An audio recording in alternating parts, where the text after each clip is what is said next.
I think for me, being a believer is big, but everybody has their own journey. I think you really do have to do a lot of self-reflection and understand what is important to me. What are the things that I value? Why am I trying to achieve this? Is it an insecurity issue?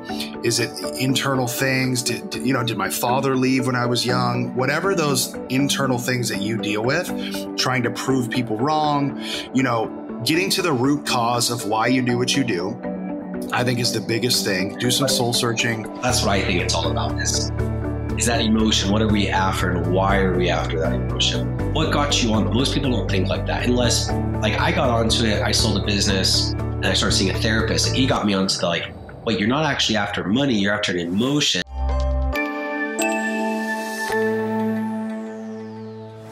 Welcome to another episode of the Deeper Than Dope podcast. I have Colton Paulhus. Did I say your last name right? Should have asked you that first. Anyways, Colton, welcome. Thanks for being here. Yeah, thanks for having me, man. I look forward to it. So, Colton, we don't know each other a ton yet. We connect on LinkedIn. I just sent you a friend request or a connection request. So please accept me. I saw that you had a podcast, but if you can give us a 2 to 3 minute background of just who you are, and I would love to hear a little bit about your podcast as well. Yeah. So my name is Colton Paulhus. First, I'm a believer. Second, husband. Third, dad. And then fourth, I am the CEO of Anchored Tiny Homes, which is a franchise brand. We started corporately in Sacramento, building ADUs, tiny homes, or granny flats. Connected on Facebook. We connected on Facebook. All your stuff on Facebook. As soon as you said tiny homes, I was like, anyways, sorry about that. Yeah. No. Yeah. So we obviously, we grew the brand. We started in 2019. It's a family business. It's me, my dad, and my brother. It's crazy to even say this, but we took it from zero. And then this year, 2023, well, not this year, it's January 3rd, but last year, we eclipsed 100 million in system-wide sales. And then we sold 61 territories for franchising, which we launched only in April of 2023. Okay. So yeah, just in the grind, really, really enjoying this life and enjoying building this business. So excited to be on. Awesome. Congrats. Does that feel good? It's crazy. Yeah. Take a second. Again, we did another episode and we talked a little bit about you achieve these milestones and you just set the next one. But that's right. We don't often sit back and be like, $100 million in system. That's incredible. So congrats on that. The other thing I want to point out, I love when I say introduce yourself, and I try not to put too much parameters. I didn't mention business or anything, just to kind of see. I guess that's the ego, right? How we define ourselves. You had it very defined. It wasn't, I do this. It was, I'm a believer. I'm a father. Yep. Husband, I think. That's right. And then, husband, father, and then business. Okay, I got those. You have that defined. I assume you've already thought about that, right? Yes. Why have you already thought about that? Well, I just think I think that life can get tricky, especially with achievers and us who we just want to achieve things at the highest level. I played sports growing up, so it was always competitive, and if you don't win, you're nothing, right? And I had a hard journey in college. I drank a lot, and just really was kind of a depressed person, right? And then I met the Lord when I was 22 years old, and he changed my life. And so I just want to keep that order. Even if we build a multi-billion-dollar company, which that's the goal, I just want to understand that first, I'm a son of God, then I'm a father and a husband, right? And that's ultimately why I'm doing what I'm doing. And that's the most important thing. And if I lose that, I feel like that's why you hear the stories of billionaires or successful business owners committing suicide, right? And it's like, if we don't live our life understanding the order of things, we can put so much emphasis on the goals and the dreams and the success and lose the purpose behind why we're doing what we're doing. So what would you say to somebody who hasn't defined that purpose yet, as far as advice on actionable steps, I guess, to then, I guess, self-reflect, or how do you find that purpose? Yeah, well, I think for me, being a believer is big, but everybody has their own journey. I think you really do have to do a lot of self-reflection and understand What is important to me? What are the things that I value? Why am I trying to achieve this? Is it an insecurity issue? Is it internal things? Did my father leave when I was young? Whatever those internal things that you deal with, trying to prove people wrong, getting to the root cause of why you do what you do, I think is the biggest thing. Do some soul searching. Let's pause on that, because that's what I think it's all about is that emotion. What are we after, and why are we after that emotion? Totally. What got you on? Most people don't think like that, unless like I got onto it. I sold a business and I started seeing a therapist, and he got me onto the wait, you're not actually after money. You're after an emotion. What emotion? It's like, no, I want money because of this or status or whatever. But he narrowed it down and cut all that BS out of there, and they got me to the emotion. I needed to go external for somebody to help me. Yeah. What got you onto that? Like, how did you start that soul search? It was similar. It wasn't a therapist, but basically he was a therapist. It was a mentor that I had. So when I first kind of changed my life around, I would meet with this guy by the name of Paul every week. And he knew I was driven, and right when I was partying a lot, I started a t-shirt company, and then I started an app business, and then I got my insurance license. So I was always driven to achieve. And he just really asked the tough questions. Why do you want to do that? And not to get too deep on this podcast, but I think that's literally what this is about. I was actually molested as a kid. And so there was always this control thing I was going after, where I lost control as a kid, right? From an older cousin of mine, actually. And I was always trying to gain this control. So drinking gave me that control. And then most recently, I just lost 95 pounds. And I realized food was a crutch even recently that I was dealing with, where I was trying to gain control of something. And so it's a journey. I'm still working through this, but at the end of the day, I think it stems back from that childhood of that trauma happening.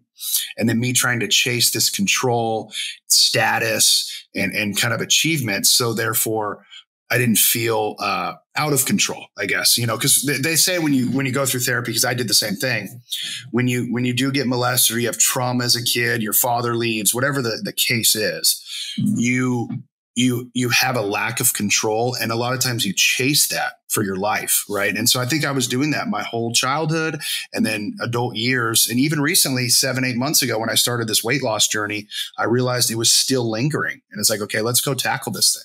That's awesome.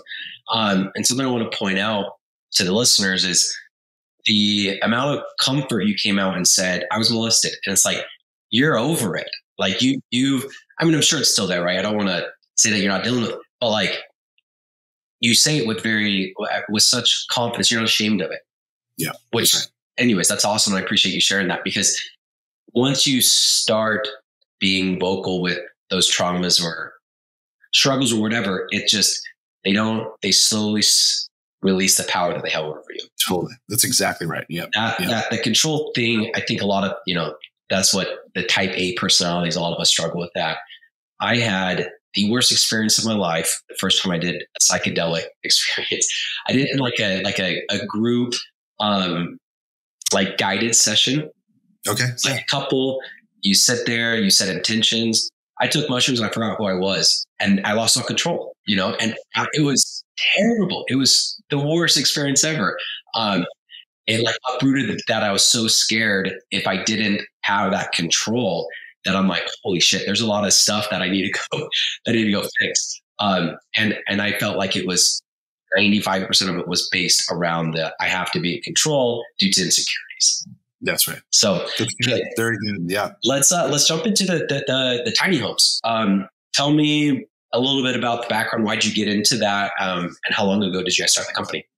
Yeah. So we started the business in 2019. A little backstory on the company. So I had a marketing company at the time. My wife was pregnant with our first daughter. This was April or May of 2019. And because of my past, I had a DUI. There was just things that went on. I actually started selling insurance for a local broker. And then the state of California actually sent me a letter. So they tentatively approved me. And then they sent me a letter 60 days later after they reviewed my file saying that we don't believe this guy has changed. His past is still lingering. We're not going to give him an insurance license. So I was actually doing really well for 30 to 60 days. I'm okay, this is the future. This is how I'm going to provide for my family. So I had this moment where I couldn't sell insurance anymore. I wasn't sure what I was going to do. And I was just looking for the next thing and kind of up late at night, researching different options. And I actually was on Facebook and I saw a tiny home competitor now. And they had an ad that they ran towards me. And I started thinking, because my dad's a general contractor, and then I started researching. I was up to like 2 a.m. that night, just like kind of obsessing over tiny homes. I didn't even know they existed. And so I went to my dad the next day. I said, hey, do you think we could build tiny homes? He said, yes. I took action right away. I threw up an ad on Facebook, actually not a paid ad, an ad on Facebook Marketplace. And I had 300 people reach out in 2 days. And so I was, we could build you a tiny home. Yeah, I just posted photos of a tiny home on Marketplace, kind of telling the story. My dad's a general contractor. We're getting into the tiny home business. If you're interested, send a message. And 300 people sent the message. And you're in Sacramento? Is that the Sacramento? Okay. Yeah. But where at Sacramento? I live in Folsom. Okay. I was in Rancho Cordova. We went to Folsom Lake quite a bit. Oh, nice. Yeah. My office is in Fair Oak, so 5 minutes from Rancho. Awesome. Yep. Yeah, I mean, that's a great area. I think for tiny homes, everybody wants one in their backyard or, their larger properties. Compared to I've spent a lot of time in Southern California. I think that's right. A better market for it. Yeah. How did you franchise? I mean, to explain the franchise model? Because obviously, I'm still very new into franchising, but what is tell me about what the franchise opportunity is for tiny homes. Yeah. So it wasn't like an aha moments. What happened was, so 2019, we launched with tiny homes on wheels. So that's how this whole thing started. In the end of 2020, there was laws in California that were passed that basically said every residential lot in the state of California has to allow ADUs or accessory dwelling units, which is basically a tiny home built on a foundation in a backyard. And so we started getting clients reaching out. We weren't building ADUs at the time, but we started getting clients reaching out every week saying, hey, do you build ADUs? Do you build ADUs? And finally, I was the only sales guy at the time. I just told the client, yeah, we build ADUs. And so I ended up meeting with them. I went to their house. We knew how to bid stuff. So I had the upper hand with my dad because he's a general contractor. So we met with a couple people and we ended up selling 2 ADUs our first month. And then the success was kind of so drastic right out of the gate. We started running ads that we pivoted fully away from tiny homes on wheels, and we just specialize in ADUs. So I had to give that context. And then what happened was I actually met with a client. I was in the Bay Area. This was June or July of 2021. And he was an investor. He loved the business. He was like obsessed with what we were doing. He's like, hey, I don't think anybody has franchised this. He was like a franchise broker. He's been in the industry 20, 25 years. He's like, I think you guys should really think about franchising this concept. So again, I started researching like crazy over the next 3-4 weeks, learning everything I could about franchising. And then we made a decision to franchise. We paid a company by the name of Franchise Marketing Systems like $35,000 to do the FDD and kind of get us all set up, build the website. And so that was the end of 2021. And then 2022, we actually connected with Raintree. I don't know if you know who they are, but they're an FSO. Okay. And that's when things really took off. Which is FSO is a franchise broker. For franchise sales organization. Yes. Yep. That's right. That came up with another one. I'm like, pause. Not everybody knows the lingo. An FDD, franchise disclosure document. That's right. That's right. Yeah. Sorry, I just say things like everybody knows. Yeah. I'm starting to understand it. I've been in franchising only for 2 years, but I hear all of those at the first. I was like, what the hell are you guys talking about? What are all these acronyms, these franchise acronyms? So that was 2022. And then you started selling franchises, you said mid 2023, and you guys finished the year with 60. I had a friend I went to college with. So we sold one territory in Salt Lake City in November of 2022. And that was our first franchise. And then we didn't sell another one till April of 2023. So that's kind of territory work. So it's basically a population. So we do 300,000 people in one territory. Okay. And then we have this mapping software that we use where if people are interested, we'll send them the maps, and then they get to come out to confirmation day and see kind of which territories they're interested in and if it's a good fit. Okay. So I buy a franchise. I'm about 30 minutes south of Salt Lake. Okay. Yeah. I get my 300,000 population, which is about half of Utah County, which is again. And then I get to use your brand.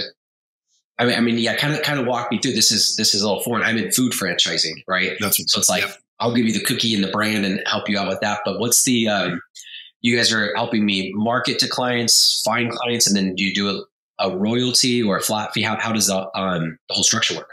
Yeah. So basically what we do is obviously they get the brand, they get access to our business model, right? So everything we do from start to finish with design, permitting, and construction, they get kind of our business in a box, but we actually handle all of the lead generation for them.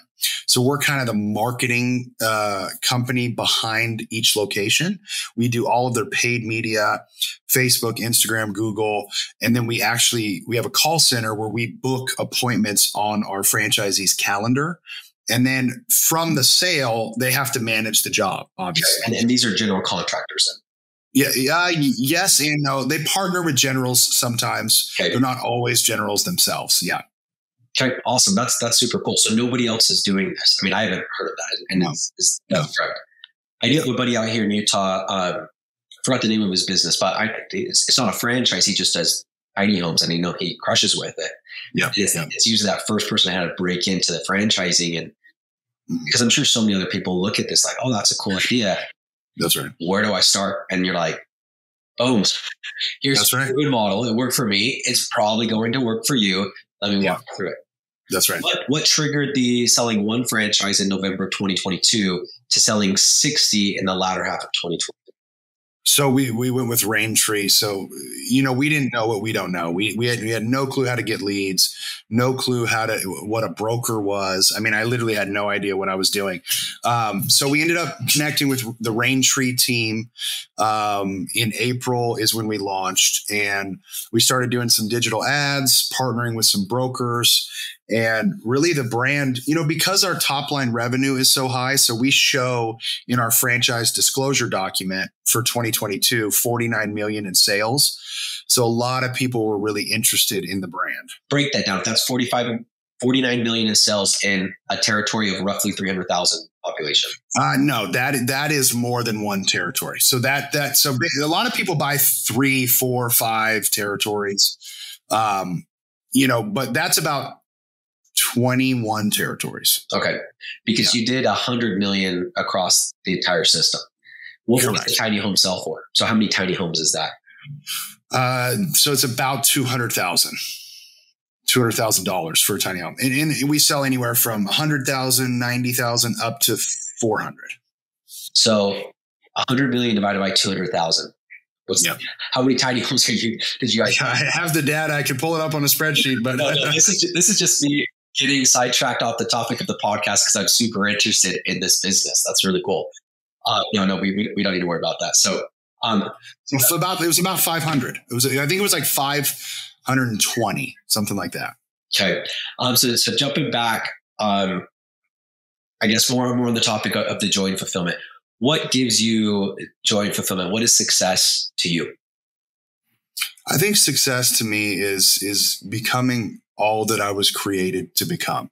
And so for me, that means being a great husband, a great father, getting healthy. Recently, I've embarked on this journey. I feel like that's a huge component to my mental health, spiritual health, just overall well-being.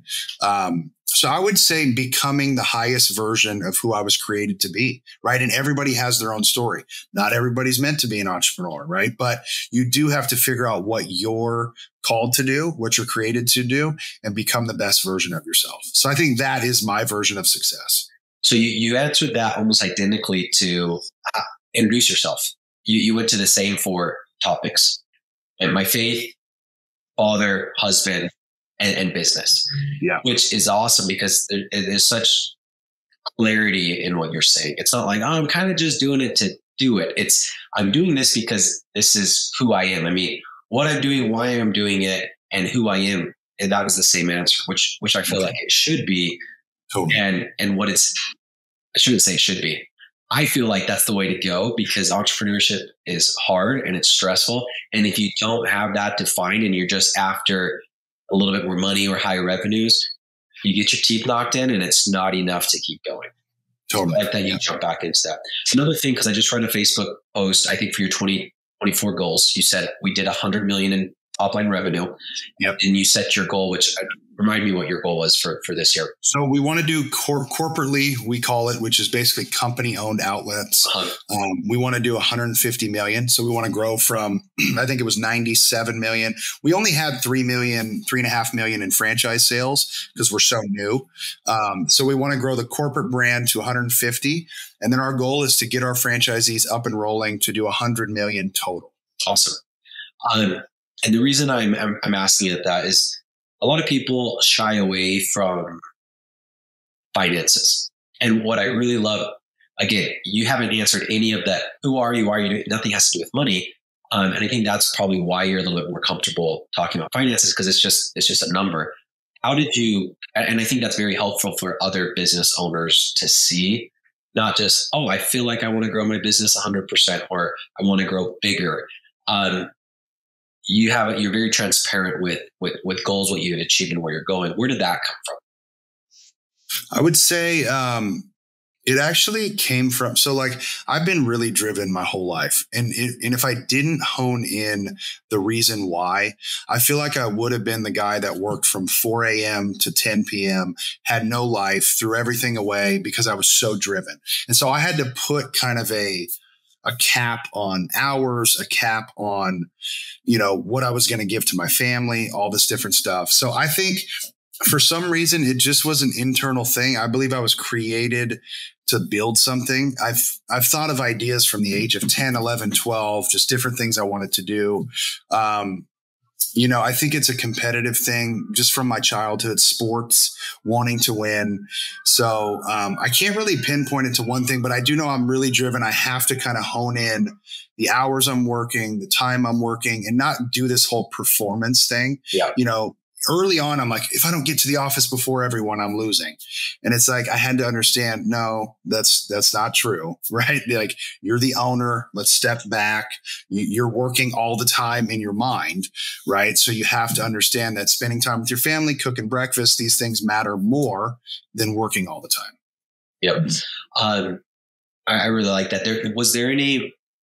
Was there a difficulty in adopting that mindset? I think for me or from other entrepreneurs, I see there is some guilt. And like, if I'm not the hardest worker, then there's some guilt attached. Like I have to lead by example, and then just kind of like, but why? Like, why work hard if it's not for my family? And why would I work hard to be away from my family? Like that doesn't really make sense. That's right. Yeah. Well, so I'm actually part of the Arate group. You might have heard of it, but a guy by the name of Ed Milet, he did a call the other week and he said, he's like, let's not forget why we became entrepreneurs. It was to create freedom. And he's like, you guys are going to build $1 billion company and you're still going to be literally like in this game and not creating freedom in your life. So I believe in working hard. I believe in putting in more hours than people. All of that stuff is true. But on the flip side, the reason we all became entrepreneurs was to create financial freedom for our life, for our families, and for generations of our families. So I think if we forget that, right, we can lose the whole purpose behind why we became entrepreneurs in the first place. And you're CEO of the company, correct? Yeah. But again, CEO was ranked number 4 of your list. Do you have any examples of how you put any of the other 3 above being a CEO? Because you think a CEO, $100 million revenue company, like that's a super big deal. You have to pour your heart and soul, yada, yada, yada. But again, that was ranked number 4. So do you have any examples of how you're putting these other 3 things before being CEO? Yeah, I would say so. one thing my wife and kids do every year, we take 4 extended trips. So we take a 7 to 10 day vacation 4 times a year. So I'm actually taking at least 4 weeks off per year where we get away. We kind of vision together, whatever, go to the beach, go to the snow. So that is one thing that I'm really, really purposeful about, is spending quality time with the family. And then every day I have routine. So I recently switched up, going to the gym, but I believe in personally my spiritual life. I read the word in the morning before I start my day. So that's the first thing I do. I believe in kind of giving God my first portion of my day, just so that, getting my priorities straight, as you mentioned earlier, right? Because, it's so easy to just click this phone and there's 14 emails and 27 text messages to respond. But it's like, no, let's get grounded. Let's get our head straight in the morning. And then we can go on offense instead of being on defense all the time. So I think those would be the biggest 2 things that I do. Awesome. And then you also mentioned breakfast with the family, which again, like symbolically, subconsciously, you're following your order. I wake up, religion first, faith first, God first, and then you go into family second, right? If you're making breakfast, and I think whether we're conscious or not, that's telling our brains like that is putting the priority. Because what's hard is to say I value my health or I value whatever, and then you don't do it, and you just beat up yourself all day. Like, that's right. Do I not have self-will or self-determination? Like, I'm telling myself I want to be healthier or I want to be more religious or more spiritual, but I'm not doing it. So, that's right. And that can cause a very negative, I guess, downspin in mental health. So I like that you're prioritizing that. Well, that's how, not to cut you off, but I think that is what creates people not being self-confident, is when they don't keep the promises they make to themselves, right? So when you say, hey, I want to get healthy, and I did this for 4 years, I was building this business. I was kind of in the grind. I didn't know how to kind of balance everything. And recently I just realized how important health was. I believe I can actually do more in 6 to 8 hours a day than working a 12-hour day if I'm physically fit, if I'm mentally there, and if I'm locked in. I believe I can be more purposeful in a shorter amount of time than working 12 to 14 hours. It's sharpening the axe. Take fewer swings and more time sharpening. And I am 1,000% a believer. I did the same thing. I've been kind of going through lost about 110 pounds in the last 18 months. Wow. I got up to 310 pounds because business was the most important thing. It's like, well, if I'm dead, who cares about my business? If I have a heart attack. Yeah. So anyways, I like that. And the other thing I wanted to point out so you're taking several breaks per year. Yep. How do you do that without your business dying? Because what we tell ourselves is we're so important as the head of our business, is that nobody else can do what we're doing. And if we leave, the business will fall apart, which is pretty egotistic to think that like the business can't run without us. How did you adopt that mindset to be like, no, I'm actually not needed. I'm not as important, I guess, as I think I am. Well, I think I would be lying to the audience if I acted like the first couple years I did that. Last year was the first year we made a decision to take 4 family trips. So really 2023 was the first year we did that. And we've built, a great leadership team. So like I mentioned earlier, it's myself, my dad, my brother. We have a vice president of sales and operations. We have kind of directors over every area of the company. So now we really have a legit infrastructure in place where I can step away. And, if I come up with 2 ideas on the trip just from thinking, and that's actually more important than me being here. Yeah, which you do, because when you're not in the busy work, your mind's able to be creative and you come up with those bigger working on the business rather than in the business. I read a book in college, 4-Hour Work Week by Tim Ferriss. Mm-hmm. And again, that's crazy. How are you only going to work 4 hours a week? And he goes, I was completely convinced when I went on a trip that my business was going to fail, but I went to worst case scenario and I accepted that it was going to fail. And then it arrived when I was gone. And I was like, holy crap. And I had that experience. I guess, it was 2 years ago. The first time it was actually that first psychedelic experience that the day after I had that experience, I bought a flight to Mexico because my family just went to Mexico. Mm-hmm. My wife and my 3 kids for a month. And I was going to join them because I was opening up like 3 stores, 3 franchises. And I was like, I can't leave. And then I had that experience and I'm like, nothing matters if I'm not with my family. And immediately I took a whole month off, and I did that twice that year. Wow. And I realized same thing. It's like, for me, I just kind of had to do it. I had to do the Tim Ferriss. I'm like, I'm just going to let go and just see what the hell happens. Yep. It thrived. Like, I was like, crap, I think I was getting in people's way. So taking that leap of faith. Anyways, that's super awesome that you're doing that. Well, it's like, so I listened to an interview of Jeff Bezos, and he said, he's like, early on in the journey, I realized I get paid billions of dollars to make 3 good decisions a quarter. That's it. I don't need to do much else. I just make 3 good decisions, great decisions every quarter that move the company forward. And that's really going back to what you were saying before. Like, you don't need to work those 12 hours. When you are working, you need to be effective. And if your body's not right, your hormones aren't right, your mind's not going to be thinking, you don't have the energy levels. So big believer in that. Last question for you, Colton. What is the legacy that you want to leave behind?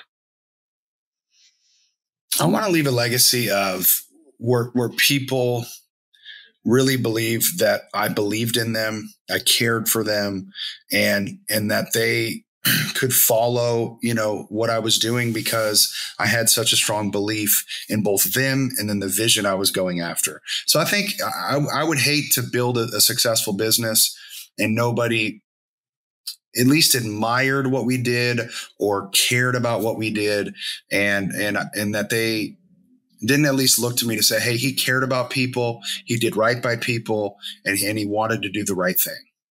I love it. Really focused on helping other people. That's right. Awesome.